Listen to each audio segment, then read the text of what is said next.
उड़ गई रे निदिया मेरी बंसी, क्या शाम में बजाई रे।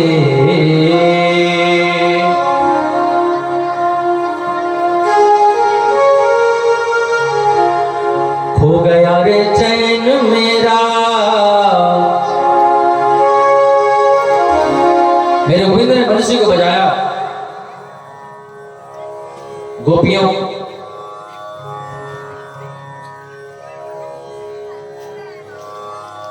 गोपियों के अस्त व्यस्त वस्त्र हैं,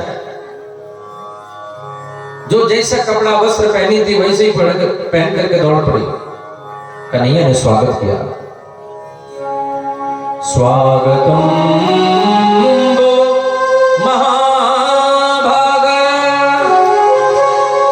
प्रियं किं कर्माणि वा ब्रजस्यानामयं कश्चिद् भ्रूतागमन कारणम्। स्वागतम सुस्वागतम, हे महाभागाओं, हम आपका स्वागत करते हैं, आदर करते हैं, सत्कार करते हैं। गोपियां प्रसन्न हो गई, कन्हैया हमारा आदर कर रहे हैं। लेकिन कन्हैया बोले, आप लोग क्यों आए हैं, किस लिए आए हैं, क्या काम है? जैसे ही पूछा तो गोपियां मुरझा गई, अपने अंगूठे से पृथ्वी को खुरेदने लगी। पहले तो कंशी में हमारा नाम लेकर के बुलाते हो, और हम आ गए तो पूछ रहे क्यों आई हैं, किस लिए आई हैं? कन्हैया ने कहा, देवियों, तुम्हारे सास ससुर इंतजार करते होंगे, माता पिता इंतजार करते होंगे, तुम्हारे पति कैसा भी हो उसको छोड़ करके नहीं आना चाहिए। जो पत्नी अपने पति को छोड़ करके आती है वो नरक में जाती है। गोपियों ने कहा, हमको नरक में जाना मंजूर है। कन्हैया, आपको पाने के लिए यदि नरक में जाना पड़े तो नरक हमारे लिए नरक नहीं है, वही तो हमारे लिए सबसे बड़ा वैकुंठ है। आपके चरणों की प्राप्ति करने के लिए हम कुछ भी कर सकते हैं।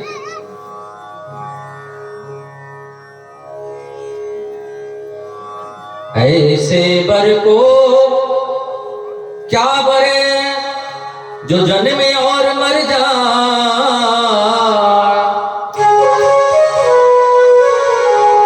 बर बरिए गोपाल को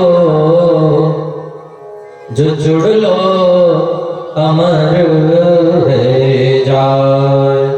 ऐसे पति को हम पति क्या बनाए जो जन्म लेते हैं मर जाते हैं। कन्हैया, आप तो न जन्म लेते हो न मरते हो। एक बार आपके नाम की मेहंदी लगा लूंगी, एक बार आपके नाम का विदिया लगा लूंगी, एक बार आपके नाम की सिंदूर पहन लूंगी, वो जीवन में कभी नहीं उतरेगा।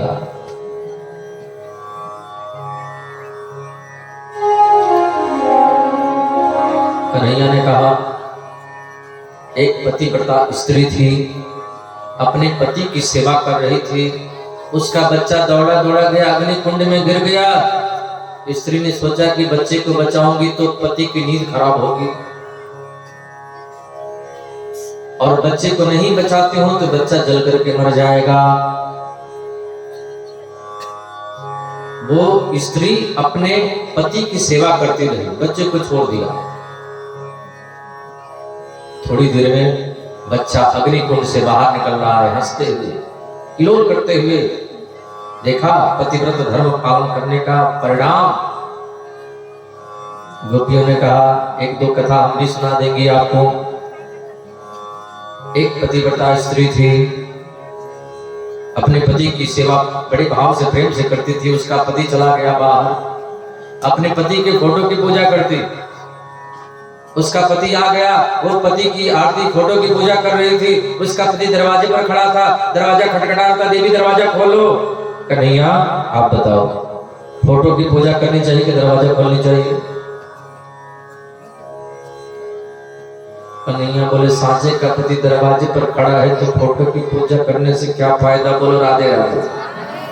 गोपियों ने कहा, सांचे के पति कन्हैया, आप खड़े हो, पतियों के परम पति आप सामने हो, तो इन हाड़ मांस के पतियों की पूजा आप क्यों करें? बोलो राधे राधे। मीराबाई कहती है,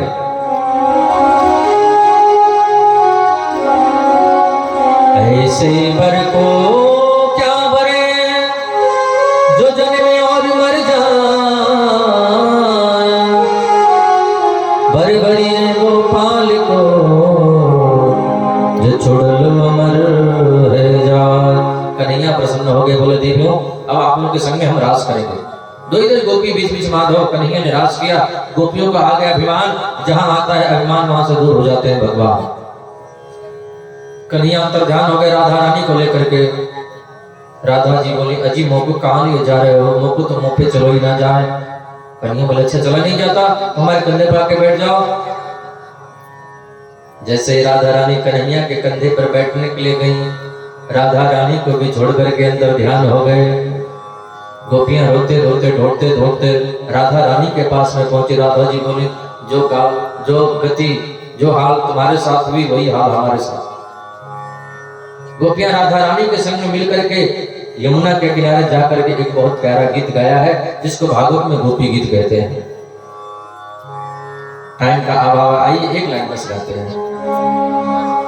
जयति तेधिकम्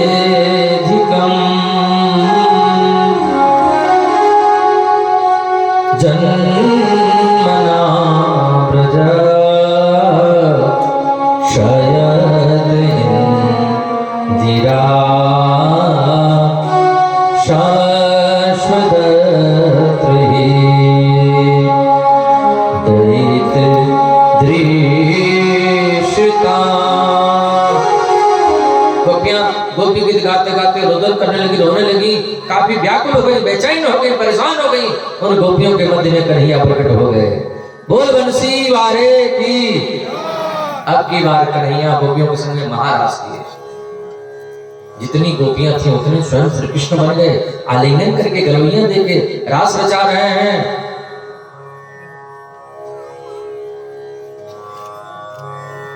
कामदेव आ गया, कन्हैया ने कामदेव को ऊपर लटका दिया। ये काम लीला नहीं है, ये काम को जीतने की लीला है, रासलीला।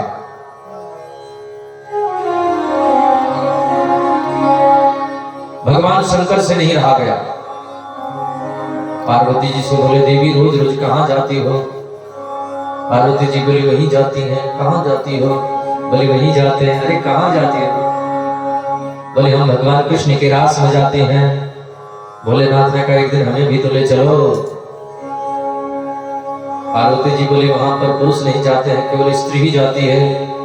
भोलेनाथ ने कहा मंजूर है, हमको भी बना लो स्त्री। बोलो राधे राधे। पहन के साड़ी लगा के बिंदिया,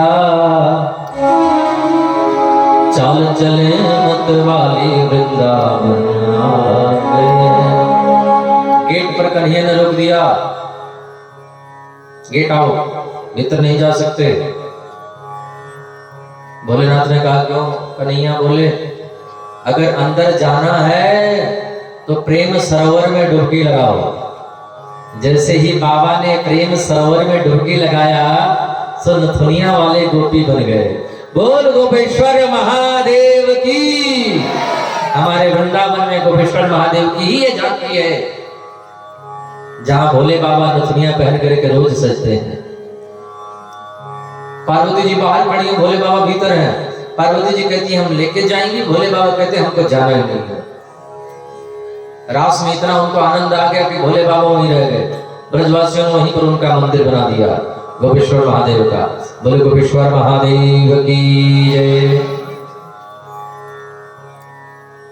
परीक्षित ने प्रश्न कर दिया भगवान ने ऐसा क्यों किया? और भगवान ने ऐसा किया तो हम लोग क्यों नहीं कर सकते हैं? भगवान का अवतार तो धर्म संस्थापन के लिए हुआ है। संस्थापनाय धर्मस्य प्रश्नायतरस्य च अवतीर्णो हि भगवान अंशे न जगदीश्वर सा कथम धर्म सेतुनां भक्ता कर्तां विरक्ष्यतां प्रतीकम आचरत ब्रह्मन्। परदारा अभिमर्शनम। राई श्री के गले में हाथ डाल के गलवियां देकर रास रचा रहे हैं, घूम रहे हैं। ये कहाँ का धर्म है गुरुजी? आगे तो गड़बड़ हो जाएगा, क्योंकि आगे कलयुग आ रहा है। लोग कहेंगे कृष्ण है ईश्वर और हमें उनके अंश, ईश्वर अंश जीव अविनाशी, तो हम उनके अंश हैं, तो भगवान ने जैसा किया वैसा हम करेंगे। बोले नहीं कर सकते, भगवान करेंगे तो रासलीला है और तुम करोगे तो कैरेक्टर ढीला है। बोलो राधे राधे। इसलिए भगवान जो करेंगे वो हम नहीं कर सकते राजन। भगवान ने जो कहा वो करना है, जो किया वो नहीं करना है। एक और बात, जो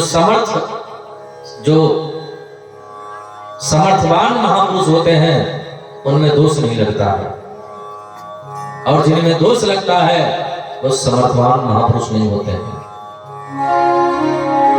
समर्थ कहूं नहीं दोष गोसाई,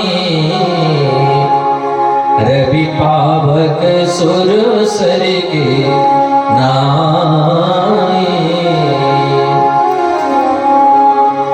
कृष्ण ईश्वर हमें उनके अंश, तुम अंश हो, ईश्वर नहीं हो। एक और बात, गंगा जल को कटोरी में ले लो, शुकर उसमें मुंह लगा देता है, गंगा जल अपवित्र हो जाता है। बहती हुई गंगा में पूरा शुकर भी डूब जाए तो गंगा जल कभी अपवित्र नहीं होता है। बहती हुई गंगा विशाल है, कटोरी का जल उसका अंश है, हम अंश है, ईश्वर नहीं है। परीक्षित के संदेह की निवृत्ति हो गई। इधर नारद जी पहुंच गए कंस के पास में। कंस से बोले कृष्ण बलराम को कब मारोगे? कंस ने कहा कैसे मारूंगा? अक्रूर जी ने सारा उपाय बता दिया, मथुरा में धनुष यज्ञ के मेले का आयोजन करो, कृष्ण बलराम को बुलवाओ, आएंगे तो धोखे से मार देना। इधर नारद जी पहुंच गए कन्हैया के पास में, और कन्हैया से बोले कृष्ण कंस को कब मारोगे? कन्हैया ने कहा वहां क्या बोल के आए हो? नारद जी ने कहा प्रभु चाहे आग के पास में हम जाएं, चाहे हमारे पास में आग आए, जलना तो हम ही को है। चाहे चक्कू के ऊपर तरबूज पड़े, चाहे तरबूज के ऊपर चक्कू पड़े, कटना तो तरबूज को ही है। बोलो राधे राधे। चाहे आप कंस के पास में जाओ, चाहे कंस आपके पास में आए, मरना तो दुष्ट कंस को ही है ना प्रभु। हाँ, इधर कंस ने अक्रूर जी को बुलवाया। गच्छनंद ब्रजम तत्र सुतहुआनकदुन्दुभि, आसाते तापिहानेन रथेनानमाचिरम्। आपको नंद जी के ब्रज में जाना है और कृष्ण बलराम को लेकर के आना है।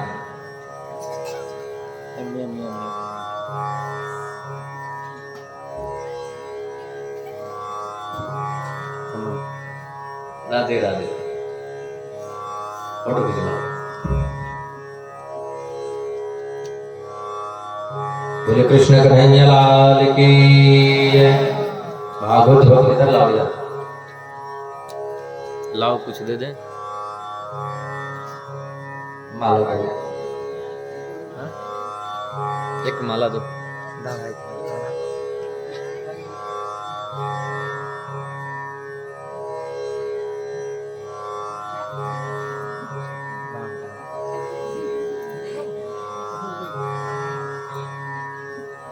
उधर देखो, उधर उधर देखो।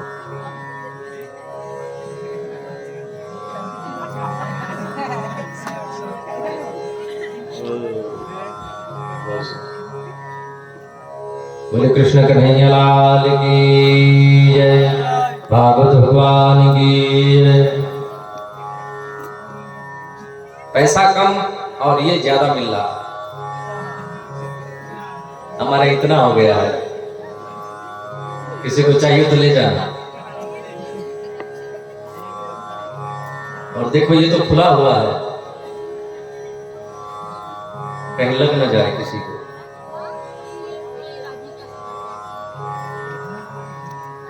ये अच्छा काम का है, लगा लेते हैं इसको।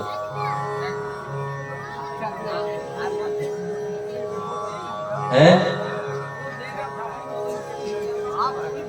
ये बार बार गिर जा रहा है, किसी समझदार ने दिया है इसको, लगा लो।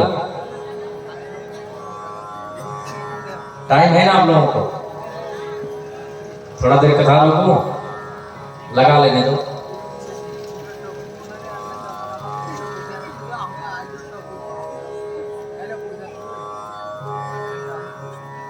अब नहीं गिरेगा।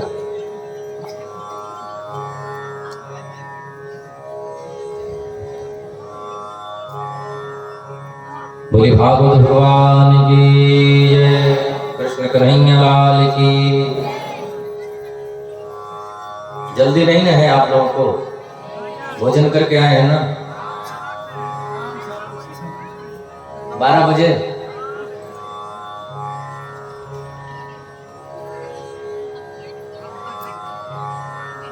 आप लोगों को नींद आए तो यहीं सो जाना, जिसको नींद आए यहीं पर सो भी लेना।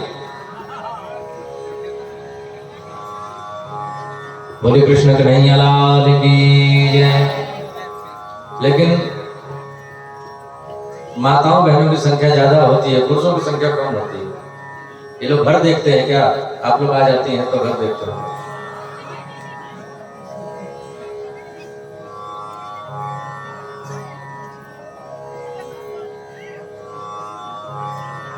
ये बीच में इतना जगह खाली है,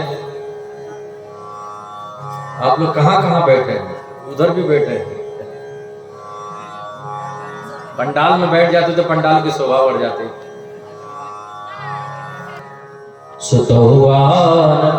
भी कंस ने क्रूर को बुलवाया। कन्हैया गाय चरा करके लौट रहे थे। गोविंद ने कहा, काका जी मैया यशोदा से बिल्कुल मत बताना कि कंस ने क्यों बुलाया है, नहीं तो मैया तो रोते रोते मर जाए। मैया को पता चला कृष्ण बलराम जाने वाले हैं, बरामदे में खम्भ से सिर लगा करके रो रही है। मैया, हाँ बेटा तू काहे को रोवे? लाला तू कल मथुरा चलो जावेगो, मैं कैसे रहूंगी? मैया तू मन में विचार मत कर, मैं परसों आ जाऊंगा, परसों आगे श्याम, मैं परसों आ जाऊंगा। मैया रोवे मत मैया, तेरो लाला दुख पावे, रोवे मत मैया। मैया को क्या पता था कि परसों की कह करके बरसों तक नहीं आएगा। मैया हाँ तो कह दिया, पर मूर्छित होकर के गिर पड़ी। आज रात को गौशाला में गायों ने चारा ही नहीं खाया। रात में ब्रजवासियों के घर भोजन ही नहीं बना। गोविंद रथ पर बैठ करके चलने को तैयार हुए। महल का दरवाजा खोल करके देखा, महल के दरवाजे पर हजारों गोपियों की भीड़ लगी है। गोपियों के मुख से सुंदर वाक्य निकले, ओहो विधात स्तवन प्रचित्या,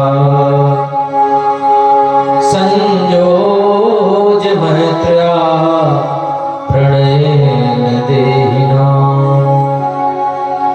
तांशाकृतार्थान् व्यूनं शपार्थकं विक्रीडितं चेष्टितुं यथा। अरे विधाता, तुम्हारे हृदय में जरा भी दया नहीं है। पहले तुम जीव को मिलाते हो, संयोग करते हो, और मिलने से पहले उसका वियोग कर देते हो। ये आदत तुम्हारी क्यों है? तुम्हारा विचार बच्चों जैसा है। बच्चे को कितना भी महंगा खिलौना क्यों न दे दो, उसको तोड़ ही देता है। अरे विधाता, तुम्हारे विचार बच्चों जैसे। अक्रूर को कह रही हैं, किसने तुम्हारा नाम अक्रूर रख दिया? तुम तो क्रूर हो। हमारे शरीर से हमारे प्राणों को लेकर के जा रहे हो, कन्हैया को लेकर के जा रहे हो, तुम तो क्रूर हो। किसने तुम्हारा नाम अक्रूर रखा?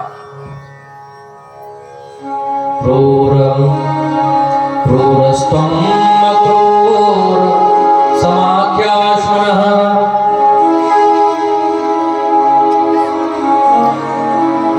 गोविंद जाने को तैयार हुए। गोपियां रथ के आगे आकर के लेट गई। कन्हैया, जब तक हमारे शरीर में प्राण है तब तक तुम हमको छोड़ करके मथुरा नहीं जा सकते। अगर मथुरा जाना है तो हमारे ऊपर रथ को चढ़ा करके लेकर के जाओ, जब हमारे प्राण निकल जाए बाद में मथुरा जाना। गोविंद रथ में बैठे गोपियों को प्रणाम किए, देवताओं के समान लंबी उम्र पा करके भी मैं आप लोगों के ऋण से कभी उऋण नहीं हो सकता। कृपया हमको जाने की अनुमति प्रदान करें, कृपया हमको जाने की आज्ञा प्रदान करें।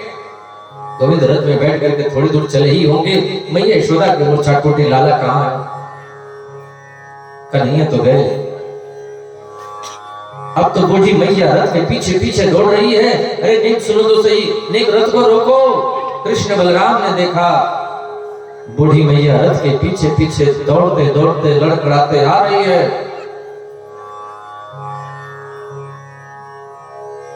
जो मैया पालने में सुला करके लोरी गाती थी, बेचे के रोटी पर माखन रख के दे देती थी, जरा सा मुझे कुछ हो जाता था, दुनिया भर के वैद्यों को ज्योतिषियों को बुलाती थी, आज वही बूढ़ी मैया रथ के पीछे पीछे दौड़ रही है। कृष्ण बलराम रथ से कूद पड़े, दौड़ करके आ करके मैया यशोदा को अंगों में भर लिया। मैया मैया मैया मैया रोने लगी, कृष्ण बलराम भी रोने लगे। रोते रोते कन्हैया मैया यशोदा के सिर को भिगो दिया। मैया रो रही है, लाला। हाँ मैया, मुझे तो आज पता चला है कि तुम मेरे पुत्र नहीं है।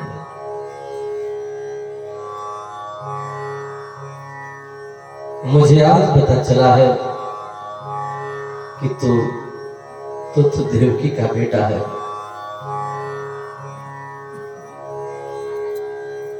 मेरा क्या अधिकार जो मैं तुम्हें रोकने का प्रयास करूं? सिर्फ एक निवेदन कर सकते हैं बालक, मैंने तुझे एक मिट्टी की मटकी फोड़ने की वजह से उखल में बांधा। हो सके तो इस बात को स्मरण मत करना, हो सके तो इस बात को याद मत करना। गोविंद। मैया रोने लगी, कन्हैया भी रोने लगे। मां, मैं दुनिया की हर बात को भूल सकता हूं, लेकिन तूने जो मुझे उखल में बांधा यह भूलने जैसा नहीं है। मैं दुनिया की हर बात को भूल सकता हूं, लेकिन तेरे प्रेम को भूलना मेरे सामर्थ्य पर है। मैया को प्रणाम किए। गोविंद रथ में बैठे, रथ चलने को तैयार हुआ, रथ जा रहा है। मैया टकटकी लगा के रथ की ओर देख रही है। जब तक रथ दिखाई देता रहा, जब तक रथ से उड़ती हुई धूल दिखाई देती रही, जब तक रथ की ध्वजा दिखाई देती रही, तब तक ब्रज की गोपियां मैया यशोदा, हे गोविंद, हे दामोदर, हे माधव, बस ऐसे विलाप करती रही। तेरी अखियां हैं जादू भरी, बिहारी जो मैं कब से खड़ी, तेरी अखियां हैं जादू भरी।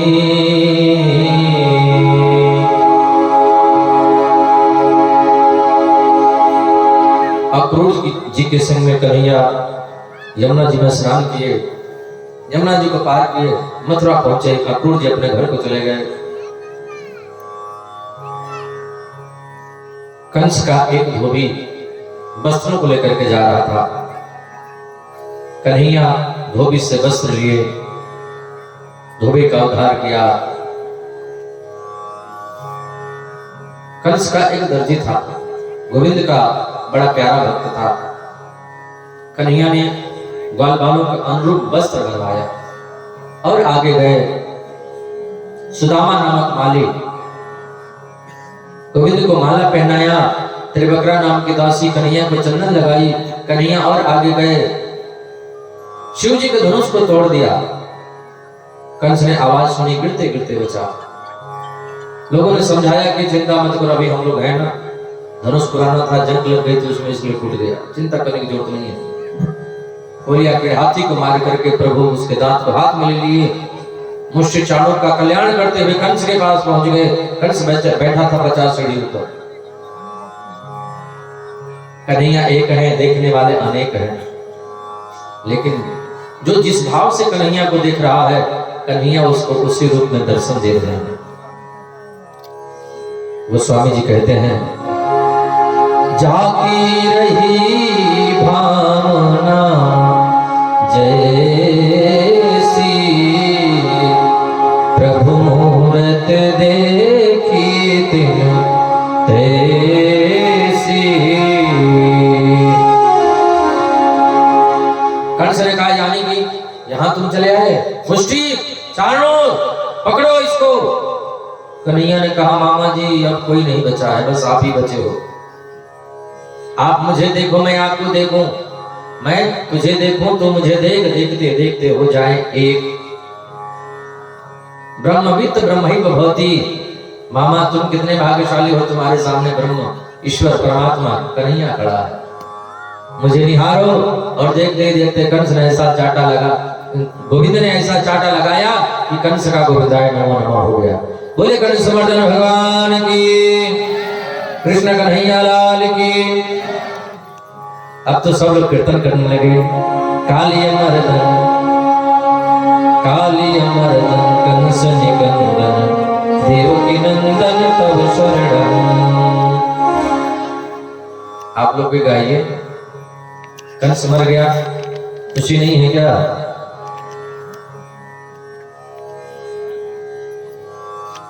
अभी आप लोग सोच रहे हैं कि क्या पता जीवित होगा तो फिर दिक्कत हो जाएगा, मरा है कि नहीं मरा है। मर गया ना। बोले कंस मर्दन भगवान की। जो कन्हैया की ओर के होंगे वो जयकारा लगाएंगे, जो कंस की तरफ के होंगे वो नहीं लगाएंगे। बोले काली मर्दन भगवान की।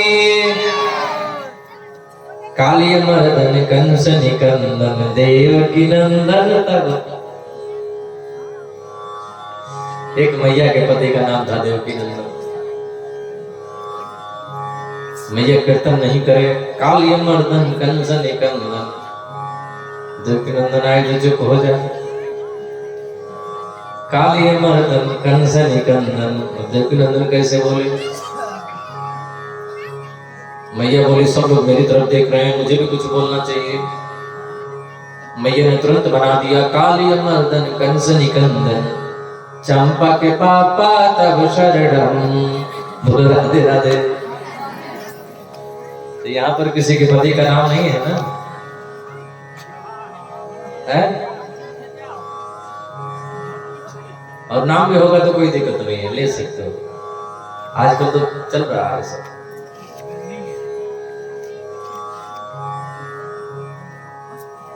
आजकल तो चल रहा है दिनेश दिनेश, महेश महेश, रमेश रमेश, सब चल रहा है।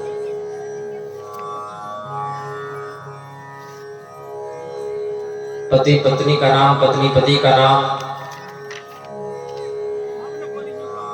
पहले के जमाने में पत्नी पीछे पीछे चलती थी, जमाना बदला तो पत्नी अब साथ साथ चलने लगी। और जमाना बदला तो पति पीछे, पत्नी आगे आगे, लटका करके कंधे पर बैग लंबा वाला।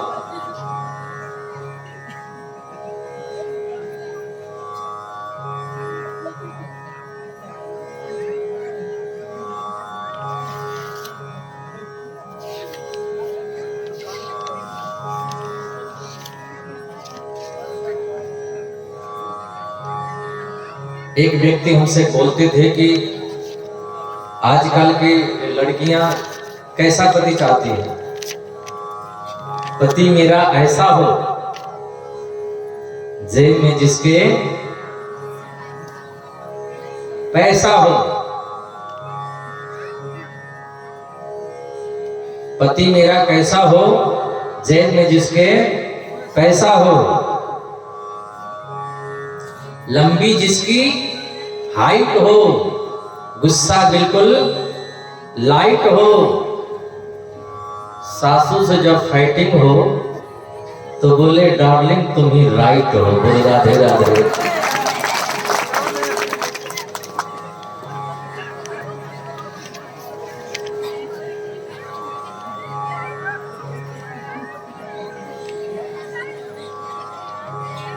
काली मर्दन कंस निकंदन देवकी नंदन तब शरणम। काली मर्दन गाओ भाई, अगर गला बैठ गया हो तो मत गाना।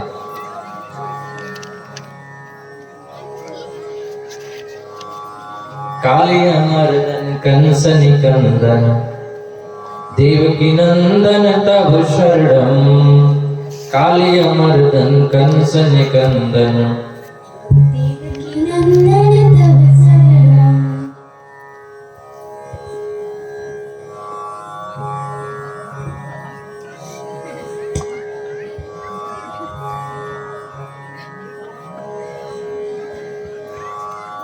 बोले वहां के बिहारी लाल की। कंस मर्दन करके, कंस को मुक्ति दे करके कन्हैया आए, नाना जी को जेल से मुक्त किया। जो इतने लोग जेल में बंद थे सबको बाहर निकाला। गोविंद गुरुकुल पढ़ने जा रहे हैं। गुरुकुल पढ़न गए दुराए, अल्पकाल विद्या सब पाई। गुरुगृह पढ़ने जाना चाहिए। कन्हैया ने दिखाया कि गुरु के घर पढ़ने जाना चाहिए। धनुर्विद्या, धर्म नीति और राजनीति सीखी, तभी तो कन्हैया सफल हुए। आजकल भी लोग राजनीति करते हैं लेकिन धर्म नीति नहीं करते हैं। आजकल के नेताओं के पास बस राजनीति है, धर्म नीति नहीं है। पहले धर्म नीति ऊपर होती थी, राजनीति नीचे। आजकल राजनीति ऊपर है, धर्म नीति नीचे है।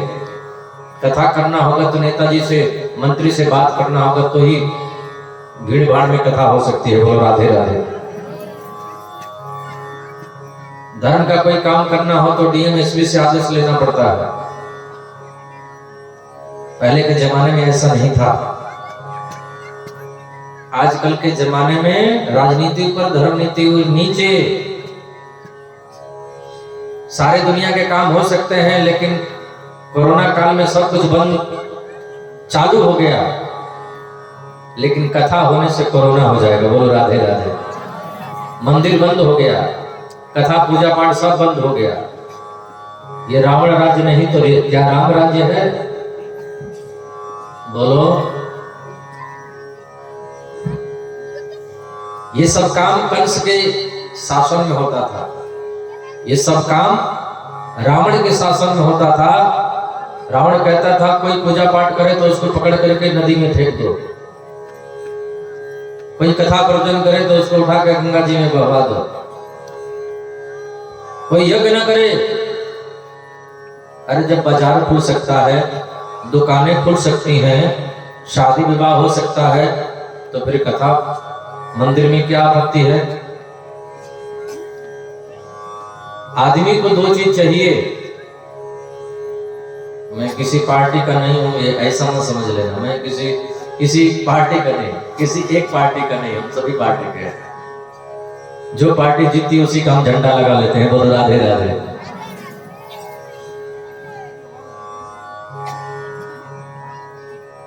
जब सब कुछ हो रहा है तो कथा, व्यक्ति को दो चीज चाहिए। आदमी को जीने के लिए दो चीज चाहिए। क्या क्या? भोजन, भोजन चाहिए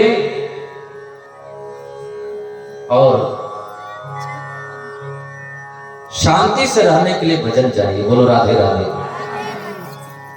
भोजन और भजन। केवल भोजन मिले और भजन नहीं मिले तो आदमी आपस में लड़ कट के मर जाएंगे। अगर धर्म नहीं रहेगा, एक गांव वाले दूसरे गांव वाले पर आक्रमण कर देंगे, भाई भाई से लड़ करके मर जाएगा, बेटा पिता से लड़ करके मर जाएगा।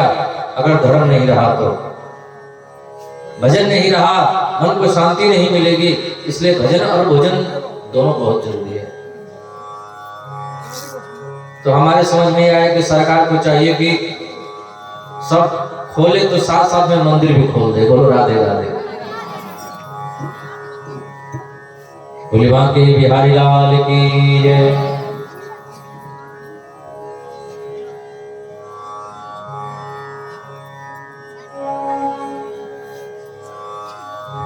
भगवान की ऐसी कृपा रही कि कोरोना काल में भी बहुत हम कथा किए। जब से कोरोना लगा तब से हमारी कथा बंद नहीं हुई। बहुत भीड़ भाड़ भी हुआ, लेकिन ठाकुर जी की दया से कुछ हुआ भी नहीं। भगवान की कथा, भगवान का भजन, ये रोगों से मुक्ति दिलाता है।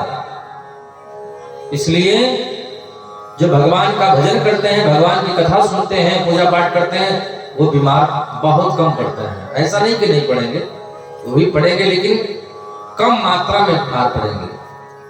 क्योंकि दैहिक दैविक भौतिक तापा, दैहिक दैविक भौतिक तापा, राम राज का हुई नहीं व्यापा। हमको इसलिए बोलना पड़ा है कि कोरोना काल में इतना प्रॉब्लम हो गया, इतना प्रॉब्लम हो गया। गरीबों को तो भाई प्रॉब्लम हुआ ही, बेचारे मजदूरी करने वाले, जिनकी सरकारी सर्विस है उनको क्या चिंता है। जिनकी सरकारी नौकरी महीने में तो उनको 50,000 60,000 मिल जाना है। गरीब बेचारा जो मजदूरी करता है, गरीब बेचारा कोरोना काल में मजदूरी उसकी बंद हो गई। रिश्तेदारी में किसी की तबीयत खराब हो गई, उसके पास बाइक नहीं है, मजदूर बेचारा पड़ोसी का बाइक मांगा, गाड़ी मांगा, टू व्हीलर। बहुत इमरजेंसी है, हमारी वाइफ की मम्मी मर गई है, इनको जल्दी पहुंचाना है। बेचारा लेकर के पत्नी को जा रहा है, जहां जैसे जैसे तेल की व्यवस्था करके, जैसे ही चौराहे पर पहुंचा, पुलिस वाले ने पकड़ लिया। आंखों देखी घटना है, पुलिस वाले ने पकड़ लिया। अब उसका वेतन है 50-60 हजार रुपए से कम नहीं होगा, नहीं तो 40 तो होगा ही होगा। बेचारे उसका वेतन 40,000 रुपए, गरीब को पकड़ करके इधर उधर से करके, तुम्हारे पास हेलमेट नहीं है, तुम्हारे पास डीएल नहीं है, तुम्हारे पास ये कागज नहीं, वो कागज नहीं है। बेचारा गया उसका 2,000 रुपए।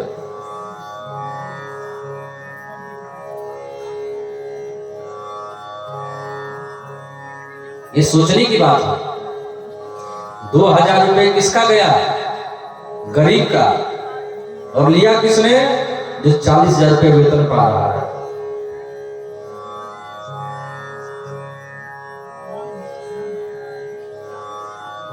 उसको कमी है, क्योंकि 50-40 हजार पा रहा है, बेचारा कैसे घर का खर्चा चलाएगा। ऐसा नहीं करना चाहिए।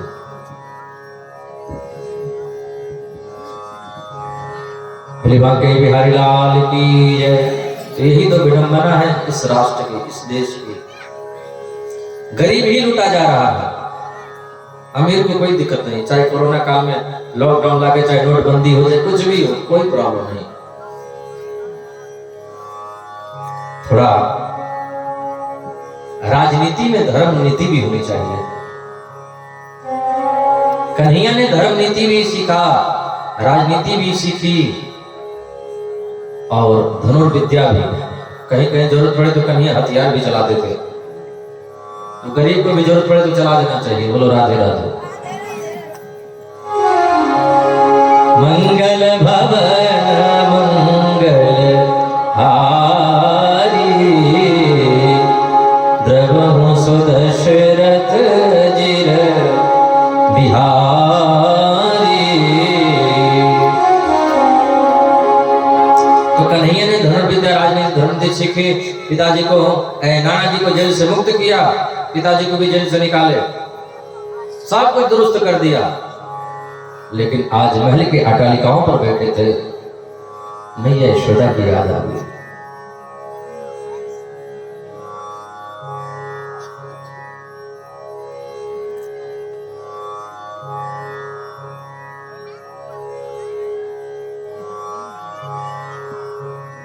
रोने लगे।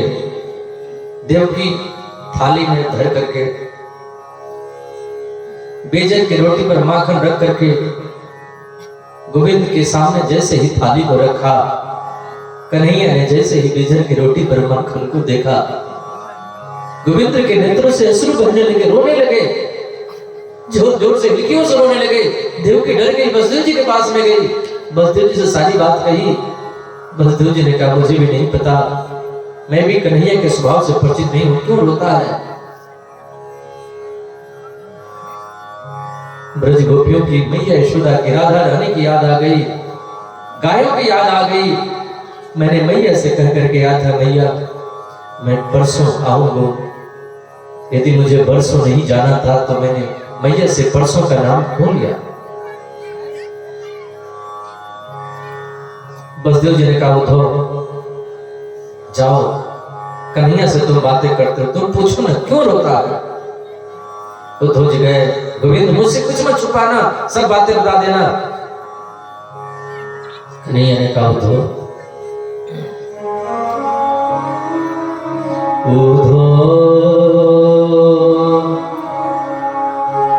ब्रज मोहि बिसरत नाही,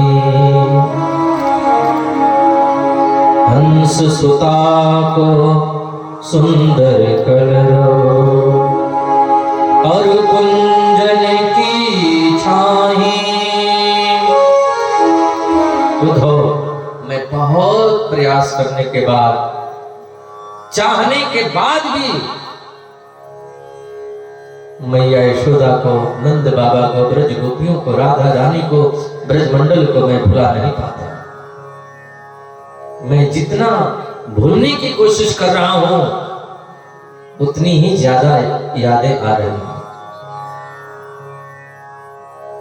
उद्धव ये मथुरा में कोई कमी नहीं है, यह सोने की नगरी है, यह मथुरा कंचन की नगरी, मणि मुकुता जही माही।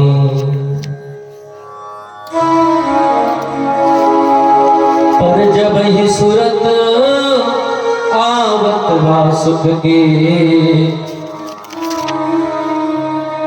जिय उमगति सुधि नाही, ब्रज मोहि बिसरत नाही। उद्धव बहुत प्रयास करने के बाद मैं ब्रजमंडल को भूल नहीं पाता। आप जाओ ना मैया यशोदा से बोलना, मैया मेरी याद ना क्या करे, जाके कहना मैया रोवे मत। मुझे लगता है कि मैया रो रही है, इसलिए मुझे मैया की याद आ रही है, मुझे भी रुलाई आ रही है, मुझे लगता है जरूर मैया मेरी याद कर करके रो रही होगी। जाके कहना मैया रोए ना, रोवे मत मैया, तेरो लाला दुख पावे, रोवे मत मैया, रोवे मत मैया। मुझे लगता है मैया मेरी याद कर रही है, इसलिए मुझे मैया की याद आ रही है। ब्रज गोपियों को समझाना, मैया को समझाना, नंद बाबा को समझाना। उद्धव ने कहा मैं उनको, मेरी भाषा वो समझ पाएंगे, मैं वेद वेदांत की व्याख्या करूंगा, क्या वो गवान गोपियां समझ पाएंगी? लेकिन आप बोल रहे हो तो मैं जाऊंगा लेकिन 2 घंटे में वापस आ जाऊंगा। कन्हैया ने कहा जाओ तो सही, 2 घंटे में आओगे कि 6 महीने के बाद आओगे, ये तो आने वाला टाइम ही बताएगा। उद्धव जी चले। कन्हैया ने कहा सुनो, हमारी काली कमरिया ओढ़ करके जाओ, तभी तुमसे कोई बात करेगा, नहीं तो जिस दिन से हम चले आए उस दिन से कोई किसी से बात नहीं करता। उद्धव जी काली कमरिया ओढ़ करके गए। चले मथुरा से जब कुछ दूर वृंदावन निकट आया, वहीं से प्रेम ने अपना अनोखा रंग दिखलाया। उलझ कर वस्त्र कांटों में लगे उद्धव को समझाने,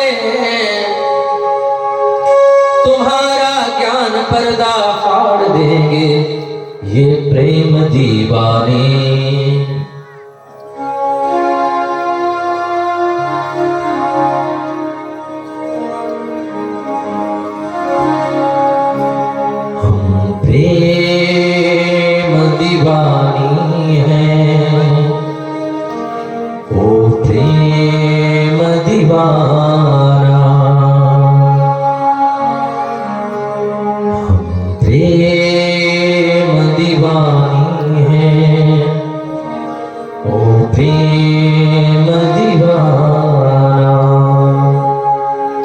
चले कन्हैया के छोटे छोटे नन्हे नन्हे सखा मथुरा जाने वाले मार्ग पर बैठ करके कन्हैया का इंतजार कर रहे थे।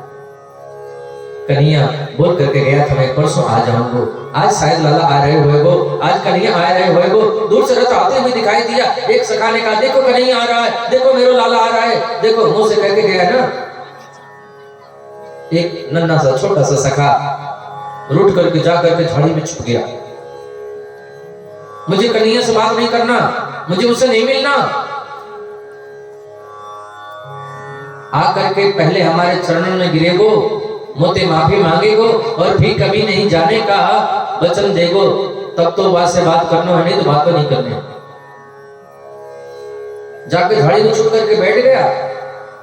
इतने में उद्धव का रथ पास में आया। सब सखा दौड़ करके गए, लाला आ गया, मेरे कन्हैया आ गए हो। जो झाड़ी में छुप करके बैठा था उसे भी नहीं रहा गया। उसने कहा रूठ तो बाद में लूंगा, पहले कन्हैया से मिल तो लो। सब दौड़ करके गए, जाकर के रथ में देखा, रथ में तो कोई और ही बैठा। सब लोग पत्थर की मूर्ति जैसे खड़े के खड़े रह गए।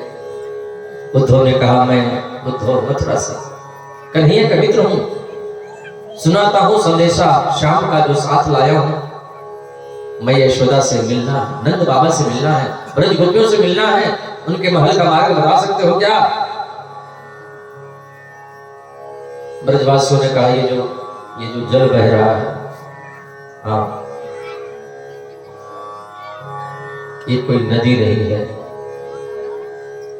ये कोई नाला नहीं है।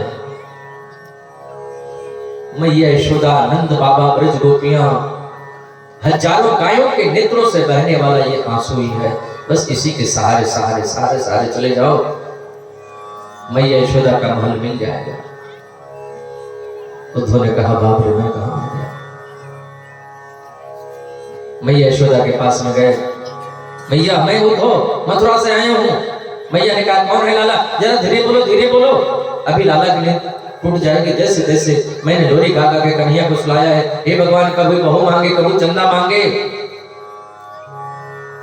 उद्धव ने कहा मैया मैं तो कन्हैया को मथुरा छोड़ करके आया हूं। नहीं नहीं मेरो लाला कहीं कबू जाए ही ना, पालना में सो रहा है। उद्धव ने कहा मुझे दर्शन कराओगे, चलो। पालने में जैसे ही मैया यशोदा लेकर के गई, उद्धव को पालने में तो कुछ नहीं है।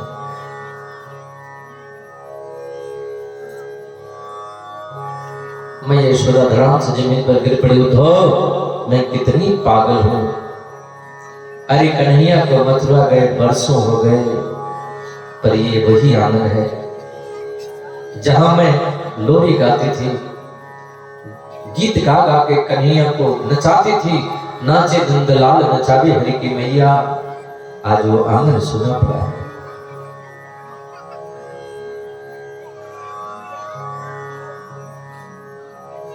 मैया यशोदा के नेत्रों की ज्योति रोते रोते कमजोर हो गई, कानों की श्रवण शक्ति कमजोर हो गई। कोई सामने भोजन रख देता, 10 दिन तक भोजन की थाली पड़ी रहती।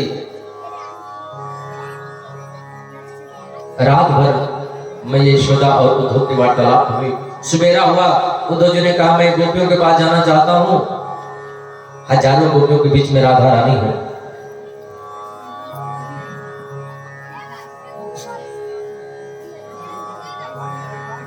उद्धव जी गोपियों के पास में पहुंचे। भ्रमर गीत, गोपियों ने भ्रमर गीत के माध्यम से भंवरों को बहुत कुछ कहा। मेरी सुनो कहते हुए झड़ी लगा दी।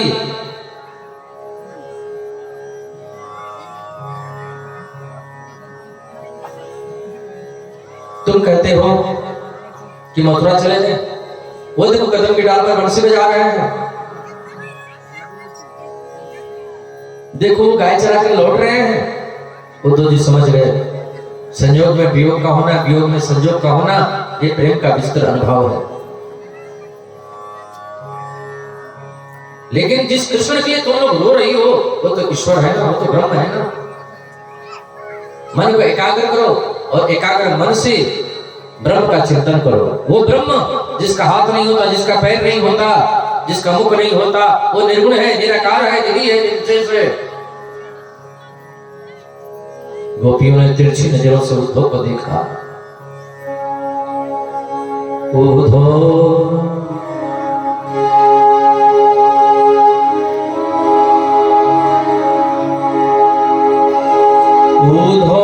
मन ना भय दस बीस। मन एक ही होता है, वो चुरा करके कृष्ण ले गया है, दूसरा मन कहां से मैं लाऊं तुम्हारे लिए ब्रह्म के चिंतन के लिए। उद्धव तुम नहीं समझोगे, तुम कहते हो उसका हाथ नहीं होता तो मटकी उतार करके माखन खाया कैसे, तुम कहते पैर नहीं होता गाय चराने गया कैसे। जो मुख नाही हतो तो कहो कि न माखन खायो। उधो तुम भय बोरे बाती लेके आए दौरे, तेरा योग कौन जाने यहाँ रोम रोम श्याम है। हम प्रेम दीवानी है, वो प्रेम दीवाना।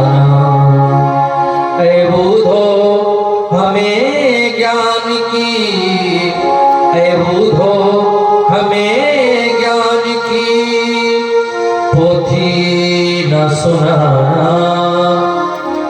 हम प्रेम दीवानी हैं, वो प्रेम दीवाना। मेरी सुनो कहते कहते गोपियां रोने लगी, और जब गोपियां रोने लगी, गोपियों के नेत्रों से अश्रु के पनारे निकल पड़े। वो प्रेम के पनारे एक सरोवर के रूप में परिणित हो गया। वो सरोवर एक भाव की नदी बन गई, वो भाव की नदी एक प्रेम का सागर बन गया। उस प्रेम के सागर में उद्धव जैसे मनीषी ने ऐसा गोता लगाया, 6 महीने तक गोपियों के चरणों में पड़े रहे। और उद्धव जी के मुख से एक ही वाक्य निकला,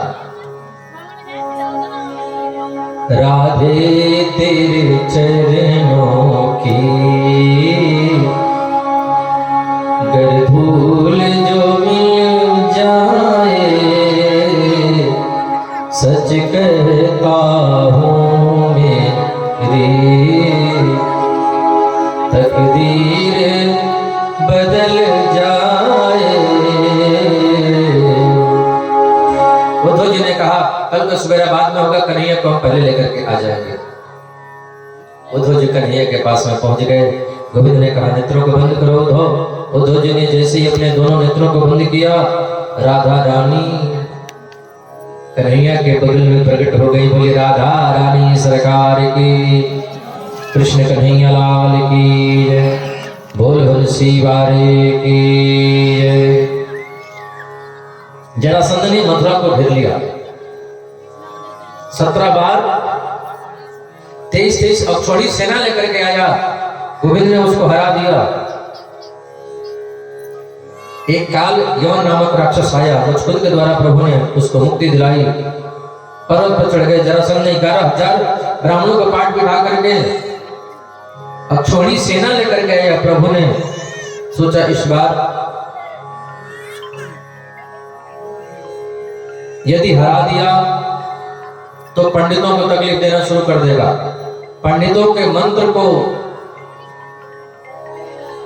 सही करने के लिए, मंत्र की रक्षा के लिए मेरे गोविंद रण ही छोड़ करके भाग गए, तो नाम पड़ गया रण छोड़ रहा है। बोले रणछोड़ भगवान की जय। गोविंद द्वारिका पहुंच गए। समुद्र के किनारे एक नगरी बसाई, द्वारिकापुरी। सब मथुरा वासियों को सोते सोते पहुंचा दिए। सवेरा हुआ, किसी को पता नहीं चला। सब लोग बोले द्वार कहाँ, द्वार कहाँ, द्वार कहाँ। तो नाम ही पड़ गया द्वारिका। बोले द्वारिकाधीश भगवान की जय। मेरे गोविंद द्वारिका के राजा बन गए। रेवत नामक राजा, उनकी कन्या रेवती। रेवती थी त्रेता युग की, और बलराम जी थे द्वापर के। तो रेवती बड़ी लंबी थी, बलराम जी छोटे थे। बलराम जी हल लगा करके ऐसा खींचा कि रेवती जी लेवल में आ गई। बोलो राधे राधे। तो रेवती का विवाह बलराम जी से हो गया। अब कन्हैया की शादी होनी चाहिए कि नहीं? कौन कौन लोग चाहते हैं कि होना चाहिए, और आप लोग चाहते हैं कि नहीं होना चाहिए? खाली आप लोग की शादी हो, कन्हैया की ना हो। भगवान सबका भला करे। हैं? बहुत लोग चाहते हैं कि हमारा ही भला हो, दूसरे का भला ना हो। कौन कौन लोग चाहते हैं कन्हैया की शादी हो जाए?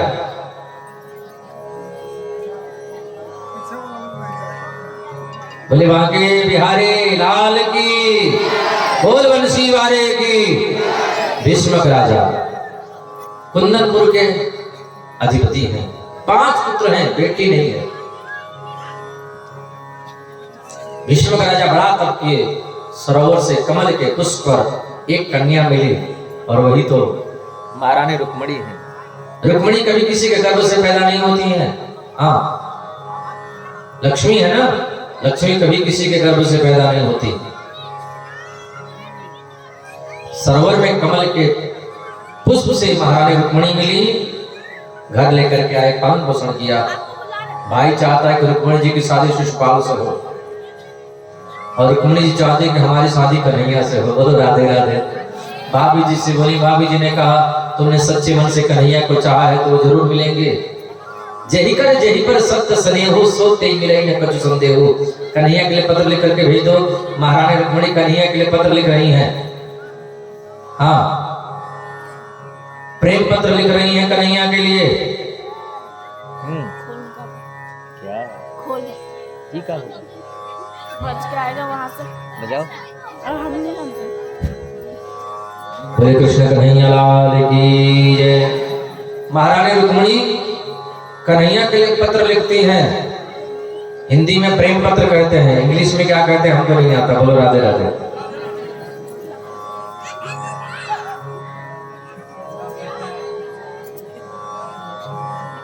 क्या लिख रही हैं?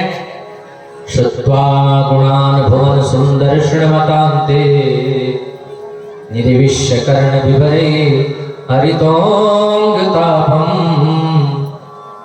क्या लिख रही हैं बता दें कि रहने दें? हैं? अच्छा, आप लोग अपना पत्र किसी को बताते हो? दूसरे को बड़ा जानने की कोशिश कर रहे हो। एक गुप्त पत्र है, दूसरे के पत्र को नहीं पढ़ना चाहिए। बोलो राधे राधे। दूसरे के मैसेज को नहीं पढ़ना चाहिए। बोलो बाके बिहारी लाल की। बड़ा सुंदर मैसेज लिख रही हैं। श्रुत्वा गुणान् भुवन सुंदर श्रीमतान्ते। हे कन्हैया, चलो बता देते हैं। हे कन्हैया, मैंने आपके गुणों के बारे में सुना है, आपके नाम के बारे में सुना है, आपको देखा नहीं है।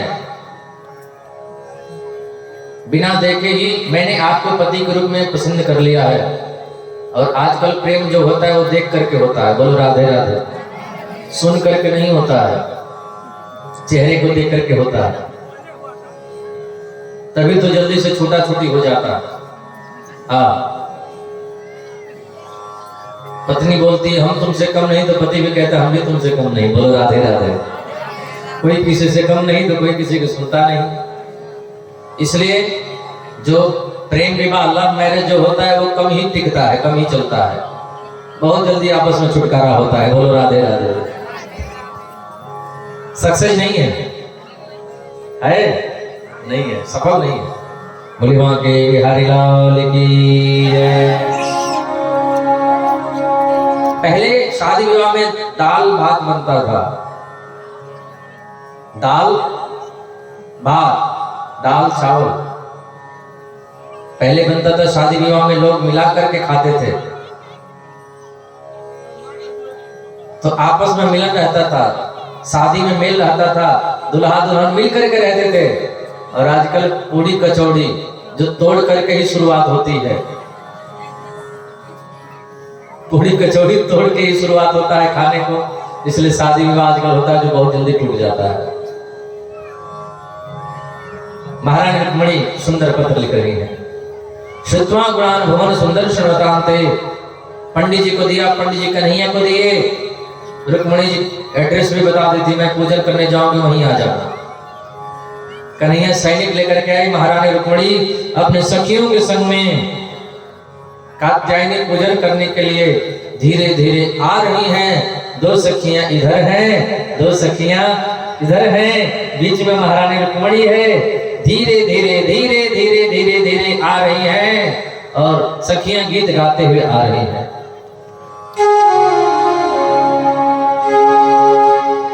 जय जय गिरिवर राज किशोरी,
जगत जननी दामिनी दाता, जगत जननी दामिनी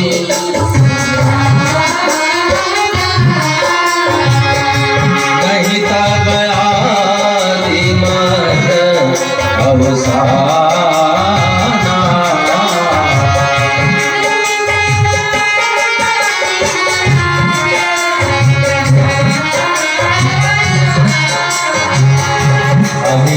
प्रभाव वेद नहीं जाना,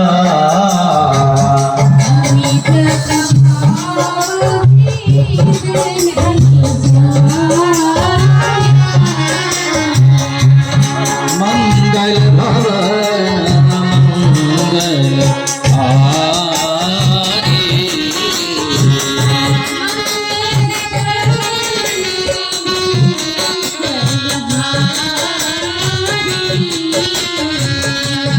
बहु सो दशरथ जीर बिहारी,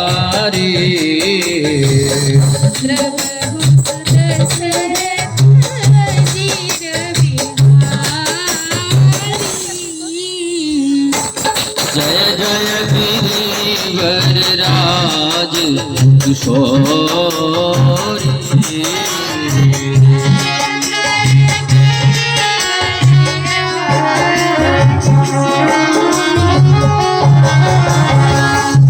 जय जय।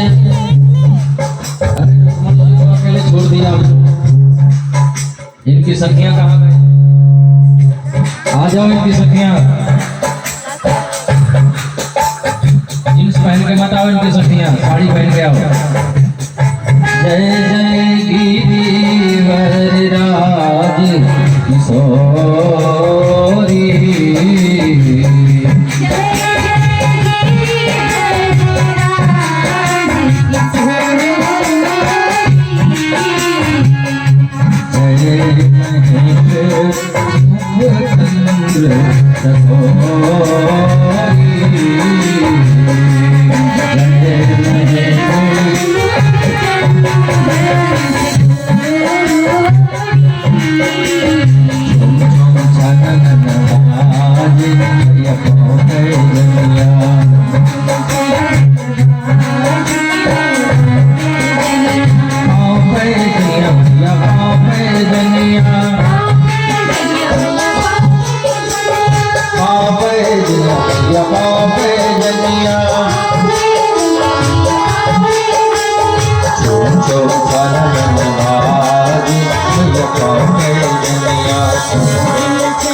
रथ को लेकर के करीब आ रहे हैं।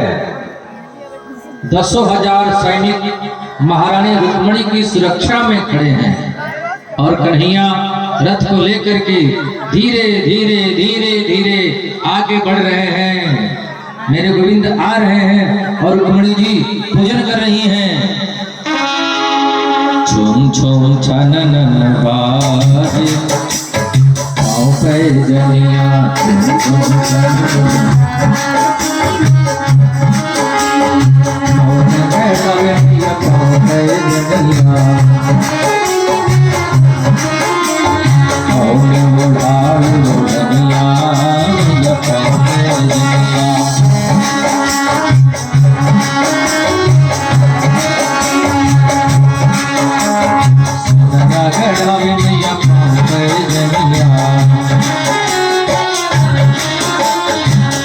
गिरिवरराज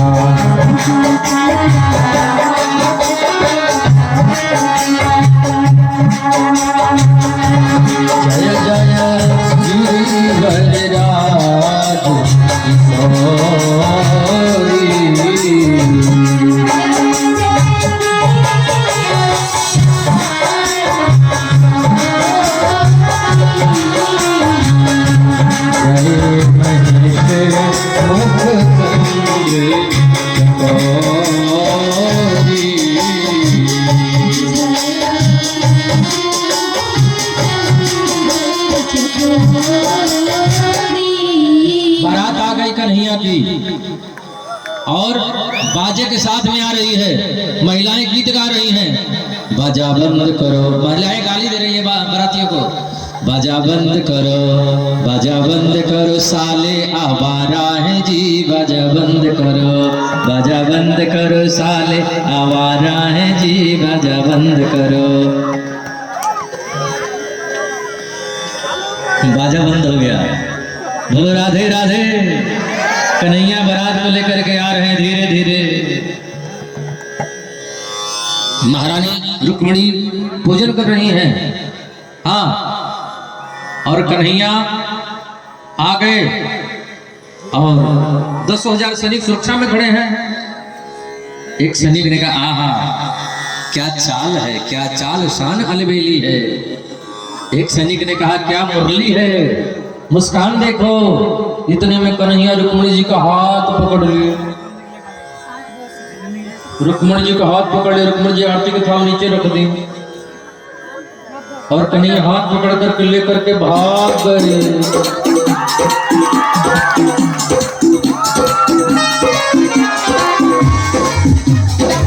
ले गयो ले गयो ले गयो ले गयो ले गयो ले गयो कन्हैया ले गयो ले गयो ले गयो ले गयो और रुक्मणी को कन्हैया ले गए। रुक्मणी को कन्हैया ले गए। रुक्मणी को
अब जयमाला का कार्यक्रम होगा।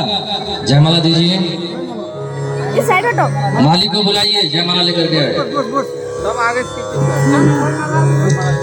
ओम मंगलम भगवान विष्णु मंगलम गरुड़ध्वज मंगलम पुंडरीकाक्ष मंगलायतनो हरि। तदैव लग्नं सुदिनं तदैव ताराबलं चन्द्रबलं तदैव विद्याबलं दैवबलं तदैव लक्ष्मीपतिं ते गृहं स्मरामि। पहले रुक्मिणी जी पहनाएंगे। हाँ, कैमरे वाले सावधान रहना फोटो लेने के लिए। बोसो बोसो, सब लोग बोसो।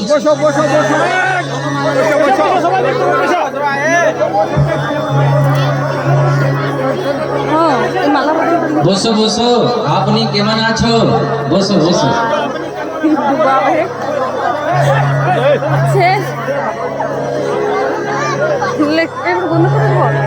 बोले वहां के बिहारी लाल की जोरदार तालियां होना चाहिए, ध्यान दें। बोले रुक्मिणी रमण भगवान की, बोले कृष्ण कन्हैया लाल की। अब सब लोग नाचने लगे, शादी हो गई।